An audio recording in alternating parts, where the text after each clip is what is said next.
sneaking out of the hostel, felt like a military operation. Every creak of the floorboard, every rustle from another room, made Zahrah's heart leap into her throat. She had changed into her best jeans and a simple blouse, but they suddenly felt like a pathetic costume. She clutched her small bag, her textbooks still inside, a forgotten relic of a life she was leaving behind. "Z, where you day go by this time?" Zahrah froze. Chizzy stood at the door of their room, rubbing sleep from her eyes. "You want go see boyfriend way day tell us?" "No, no boyfriend," Zahrah whispered, forcing a laugh that came out as a strangled cough. I have an early morning tutorial. I need to read first." Chizzy's eyes, sharp even in the pre-dawn gloom, narrowed slightly. "Tutorial for 6 a.m.? With full makeup? Zahrah, you day lie." Before Zahrah could concoct another flimsy excuse, a shadow fell over them. Madame Ruth, the hostel porter, was a woman built of solid will and suspicion. She stood with her arms crossed, her gaze like two laser beams. "Miss Zahrah," Madame Ruth said, her voice low and dangerous. "And where do you think you are going at this ungodly hour? The gate does not open until 5:30 a.m. You know the rules." Zahrah's mouth went dry. She was caught. This was it. The whole plan would crumble before it even began, foiled by hostile regulations. I was just, she stammered. Just then, the soft purr of an engine came from the street. A car, a sleek but understated black Toyota Camry, rolled to a stop just beyond the gate. It was expensive, but not flashy enough to cause a major scene. The driver's window slid down, and Alex's impassive face was visible for a second before the window went back up. It was her lifeline. Madame Ruth followed her gaze, her eyes calculating. She looked from the car to Zahrah's desperate face. She grunted, a sound laden with unspoken conclusions. She thought it was a sugar daddy, and in a way, Zahrah realized with a sinking feeling she was right. "See you later, Chizzy," Zahrah mumbled, not meeting her friend's eyes, and practically ran out the now open gate, feeling Madame Ruth's and Chizzy's stares burning holes into her back. The car ride was silent. They didn't go to a hotel or a skyscraper. They drove into a serene, high-security estate in Lekki, pulling into the driveway of a magnificent, modern mansion, all clean lines and tinted glass. It was a fortress. When Alex led her through the grand front door, Zahrah expected to see Ezen waiting. Instead, she was met by a small army of people. A line of staff, housekeepers, cooks, guards, stood in the vast, marble-floored foyer. As she entered, they all bowed and curtsied in unison. "Good morning, madam," they chorused. Zahrah took an involuntary step back, bumping into Alex. "Madam?" They were calling her madam. Her skin crawled. Among the staff, she saw Nigerians, but also a few white and Asian faces. This was a level of wealth that imported its domestic staff. The scale of it was dizzying. Thankfully, Alex was a familiar rock in this terrifying new world. He stepped forward, his presence dispersing the staff with a subtle nod. "This will be your primary residence during the transition," he stated, his voice echoing in the cavernous space. He handed her a slim, white box, an iPhone, the latest model. It felt heavy and alien in her hand. "We will need to communicate a lot, Miss Zahrah," he said curtly. "That phone is your only line of communication for this project. Your old number no longer exists to this world. Your old life," he added, his meaning chillingly clear, "is on that device. This one is for Ezen." Zahrah looked down at the sleek, black screen. It was no longer just a phone. It was a leash, and she had just put the collar around her own neck. The sea of bowing faces was a blur. Zahrah's head spun, the sheer scale of it all pressing in on her. These weren't just staff. They were a specialized team assembled for a single bizarre purpose. Her. Alex stood beside her, a stone-faced conductor of this insane orchestra. "This is Miss Eleanor Phillips," he said, gesturing to a stern-looking woman with a rigid posture and hair pulled into a ruthlessly tight bun. "She is the head of etiquette and elocution from the Ravenswood Academy for girls in Nottingham. She will be your primary tutor." Zahrah stared blankly. Nottingham? Elocution? The words felt foreign, concepts from a movie. Before she could process it, Alex continued, pointing to a broad-shouldered man with watchful eyes. "Jonathan, your head of security. His word regarding your safety is final." A man in stylish, sharp glasses stepped forward. "Davies. He is in charge of your wardrobe and overall presentation." A petite woman with a calm smile gave a slight nod. "Xiaomeng, your personal chef. You will provide her with your dietary preferences." They all bowed again. "A pleasure, madam," they murmured in unsettling unison. Zahrah's head was reeling.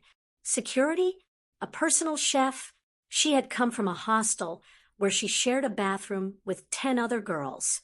She felt like a fraud, an imposter about to be exposed at any second.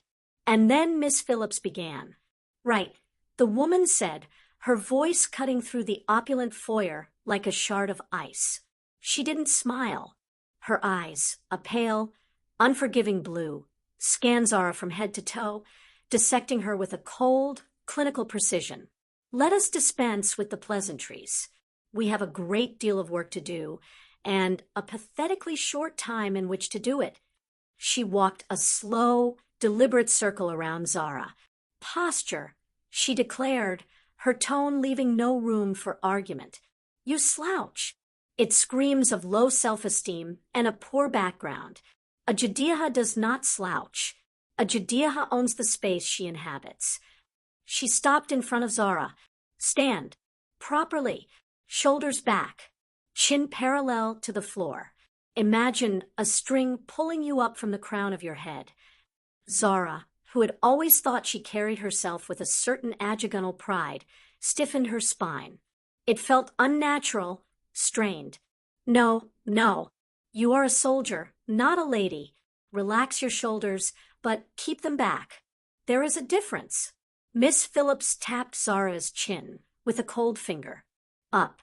Not so high. You look arrogant. Just assured." For an hour, they did nothing but stand. Then, Miss Phillips moved on to walking. "Your gait is functional," she said, her nose wrinkling slightly as Zahrah walked across the marble floor. "It is the walk of someone trying to get from point A to point B. You must learn the walk of someone to whom the space between points A and B belongs. Each step is a statement, not rushed, measured, graceful." Zahrah tried. She felt like a duck, her movements becoming stiff and awkward under the woman's relentless gaze. "Stop." Miss Phillips's voice was a whip crack. "You are thinking about it. It must be unconscious." Again. Tears of frustration pricked at the back of Zahrah's eyes. She had thought she was classy. She was educated. She was beautiful. She carried herself well compared to her peers. But under Miss Phillips's merciless scrutiny, she realized a devastating truth. She wasn't. In this world, with its unspoken rules and invisible standards, she was clumsy. She was rough. She was a raw, unpolished stone. And Miss Phillips was the hammer and chisel, and the process was going to be painful. This wasn't a lesson, it was an annihilation. They weren't just teaching her how to be Ezen, they were systematically tearing Zahrah apart. And it was only the first day. A week, 7 days. In the grand scheme of a life, it was nothing, a blink. But for Zahrah, it was a lifetime spent in a beautiful, pressurized chamber where every part of her was melted down and reforged. Her days were a brutal, unrelenting schedule. Her 5 a.m. alarm no longer meant a furtive sneak out. It was the start of a military regimen. Miss Phillips owned her mornings. Elocution drills where Zahrah had to repeat. The rain in Spain falls mainly on the plain until her tongue felt numb, erasing every trace of pidgin and local inflection from her speech. Then posture and gait. Walking across the mansion's vast living room with a book balanced on her head, Miss Phillips's critical gaze noting every slight wobble, every unconscious slouch. "The world will be watching," Miss Phillips would say, her voice like a cold splash of water. A Judea does not fidget. A Judea does not shuffle. She glides. Afternoons were with Davies, the stylist. This was a different kind of torture. He presented her with racks of clothing, silks, cashmeres, tailored linens. It was not about what was pretty. It was about what spoke of silent, effortless power. "This is not a dress. It is armor," Davies would say, holding up a deceptively simple cream-colored sheath dress. "This neckline says, 'Approach me with respect.' This cut says, 'I am expensive and I know it.' You will learn the language." Even meals were a lesson. Xiao Meng prepared exquisite, delicate dishes, and Miss Phillips would oversee, critiquing the way she held her fork, the size of her bites, the placement of her elbows. Ladies do not saw at their food. They portion it. Do not slurp. The sound is vulgar. Your napkin belongs on your lap, not tucked into your collar like a child.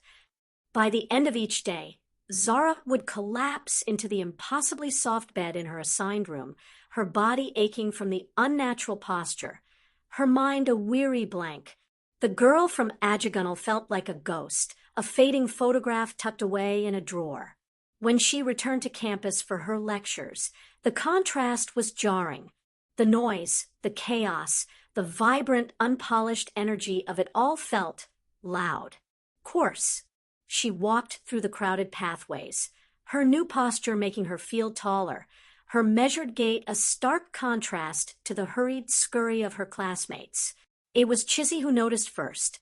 They were in their usual spot in the cafeteria, and Chizzy just stopped talking mid-sentence, her chin resting on her hand, her head tilted. "Z," she said, her voice laced with a strange, quiet awe. "What are you using on your skin?" Zahrah blinked. "Using? Nothing new. Just my regular cream." "No," Tola chimed in, leaning closer, her eyes narrowed. "It's not that. You're glowing. Seriously. Your skin is clear, you're shining. And the way you're sitting, you look like, I don't know, a senator's daughter. Glowing." The word sent a violent chill down Zahrah's spine. It wasn't a compliment. It was an accusation. It was the result of expensive facials, tailored nutrition, and 8 hours of mandated sleep. It was the sheen of wealth being lacquered onto her. They were seeing the first cracks in her disguise, but they were mistaking it for something beautiful. They didn't realize they were watching her being erased. Even her lecturers noticed. Her advanced microeconomics professor, a no-nonsense man, paused after she gave a correct answer, delivered in her new, carefully neutral accent.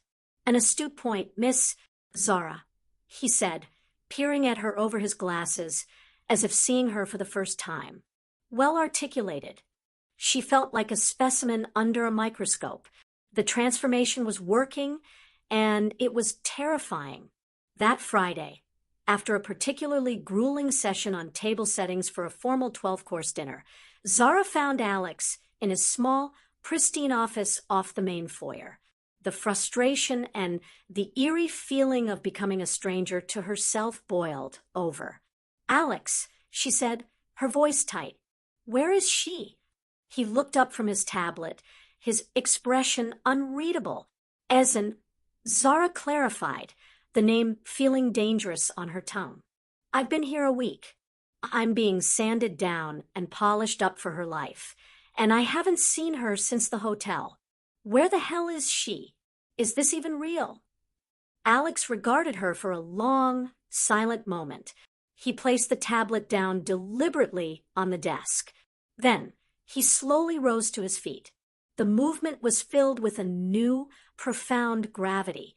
He straightened his suit jacket and then To Zahrah's utter shock, he placed his right hand flat across his chest, over his heart. It wasn't a casual gesture. It was a formal, almost feudal sign of respect. His eyes, usually so detached, held hers with a startling intensity. "My lady," he said, his voice low and solemn, the two words carrying the weight of a vow. "Miss Ezenjadiaha passed away 2 nights ago." The air vanished from the room. The world tilted on its axis. Zahrah's breath caught in her throat, all her frustration instantly replaced by a dizzying, cold void. Alex's gaze never wavered. "The official announcement will be made tomorrow, which means as of this moment there is no more Zahrah. The person you are asking for is you," he said with finality,